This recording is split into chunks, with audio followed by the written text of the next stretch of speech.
Hello and welcome back everyone. સ્વાગત છે આપ સર્વેનું પ્રિપરેશન વિથ જુનિયર ટેસ્ટના ડિજિટલ પ્લેટફોર્મ પર. આજે આપણે વાત કરવાના છે કરંટ અફેરના મોસ્ટ ટાઈમ એવા પ્રશ્નોની.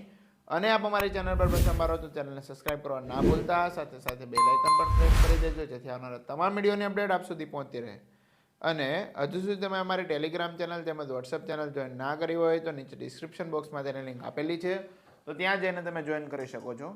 તો શરૂ કરીએ કરંટ અફેરના મોસ્ટ ટાઈમ એવા પ્રશ્નો. પ્રશ્ન નંબર 1, તાજેતરમાં કોને યુએનએચસીઆર ગ્લોબલ નાન્સેન રેફ્યુજી એવોર્ડ એનાયત કરવામાં આવ્યો હતો?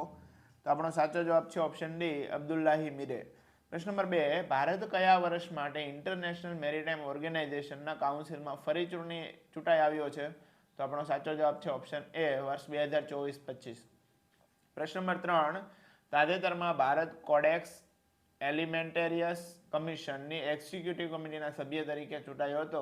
આ કમિશનની સ્થાપના કઈ સંસ્થા દ્વારા કરવામાં આવી છે? તો આપણો સાચો જવાબ છે ઓપ્શન એ, FAO અને WHO. પ્રશ્ન number 4, world Congress on safety and health and work 2023 પરિષદનું આયોજન ક્યાં કરવામાં આવ્યું હતું? તો આપણો સાચો જવાબ છે ઓપ્શન એ, સિડની, ઓસ્ટ્રેલિયા. પ્રશ્ન નંબર 5, તાજેતરમાં કયું રાજ્ય એક જ દિવસમાં સૌથી વધુ સંખ્યામાં જીઆઈ ટેગ મેળવનાર દેશનું પ્રથમ રાજ્ય બન્યું છે? તો આપણો સાચો જવાબ છે ઓપ્શન સી, ઉત્તરાખંડ. પ્રશ્ન નંબર 6, તાજેતરમાં કયા સ્થળે વર્લ્ડ કોંગ્રેસ ઓન ડિઝાસ્ટર મેનેજમેન્ટની 6ઠ્ઠી આવૃત્તિ યોજાઈ હતી? તો આપણો સાચો જવાબ છે ઓપ્શન એ, દહેરાદૂન, ઉત્તરાખંડ. પ્રશ્ન નંબર 7, તાજેતરમાં ભારત સરકાર અને કયા રાજ્ય વચ્ચે યુનાઇટેડ નેશનલ સેલિબ્રેશન ફંડ સાથે ત્રિપક્ષીય શાંતિ કરાર કરવામાં આવ્યો? તો આપણો સાચો જવાબ છે ઓપ્શન સી, મણિપુર. પ્રશ્ન નંબર 8, તાજેતરમાં નવી દિલ્હી ખાતે કોસ્ટગાર્ડ કમાન્ડર્સ કોન્ફરન્સની કેટલામી આવૃત્તિ યોજાઈ હતી? તો આપણો સાચો જવાબ છે ઓપ્શન બી, 40મી. પ્રશ્ન નંબર 9, તાજેતરમાં કઈ કંપની દ્વારા 8 એન્ટી સબમરીન વોરફેર શેલો વોટર ક્રાફ્ટ્સ પ્રોજેક્ટના પ્રથમ 3 જહાજો લોન્ચ કરવામાં આવ્યા છે? તો આપણો સાચો જવાબ છે option C, Cochin shipyard limited. પ્રશ્ન નંબર 10, તાજેતરમાં રાષ્ટ્રપતિ દ્રૌપદી મુર્મુએ આર્મ્ડ ફોર્સિસ મેડિકલ કોલેજ ને પ્રેસિડેન્ટ કલર એનાયત કર્યો હતો. આ કોલેજ ક્યાં આવેલી છે? તો આપણો સાચો જવાબ છે ઓપ્શન એ, પુણે, મહારાષ્ટ્ર. પ્રશ્ન નંબર 11, કયા સ્થળે બોર્ડર સિક્યુરિટી ફોર્સના 59માં સ્થાપના દિવસની ઉજવણી કરવામાં આવી હતી? તો આપણો સાચો જવાબ છે ઓપ્શન ડી, હઝારીબાગ, ઝારખંડ. પ્રશ્ન નંબર 12, તાજેતરમાં કયા રાજ્યમાં યુનાઇટેડ સ્ટેટ ઓફ અમેરિકાના ભારત ખાતેની રાજદૂત એરિક ગેરસેટ્ટી દ્વારા હમ્પ WWII મ્યુઝિયમનું ઉદ્ઘાટન કરવામાં આવ્યું હતું? તો આપણો સાચો જવાબ છે ઓપ્શન બી, અરુણાચલ પ્રદેશ. પ્રશ્ન નંબર 13, કયા સ્થળે કેન્દ્રીય શિક્ષણ મંત્રી ધર્મેન્દ્ર પ્રધાને નેશનલ સ્કિલ ટ્રેનિંગ ઇન્સ્ટિટ્યૂટ પ્લસનો શિલાન્યાસ કર્યો હતો? તો આપણો સાચો જવાબ છે ઓપ્શન સી, ભુવનેશ્વર, ઓડિશા.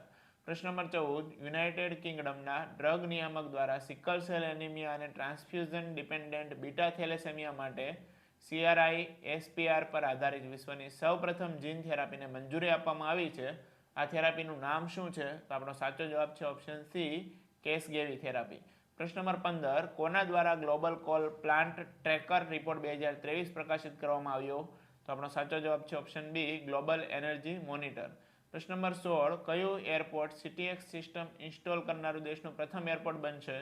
તો આપણો સાચો જવાબ છે option D, Kempegowda international airport, Karnataka. પ્રશ્ન number 17, international day of persons with disabilities કયા દિવસે ઉજવવામાં આવે છે? તો આપણો સાચો જવાબ છે ઓપ્શન એ, 3 ડિસેમ્બર. પ્રશ્ન નંબર 18, કયા સ્થળે વિશ્વની સૌપ્રથમ પોર્ટેબલ હોસ્પિટલ આરોગ્ય મૈત્રી એડ ક્યુબનું અનાવરણ કરવામાં આવ્યું હતું? તો આપણો સાચો જવાબ છે ઓપ્શન એ, ગુરુગ્રામ, હરિયાણા.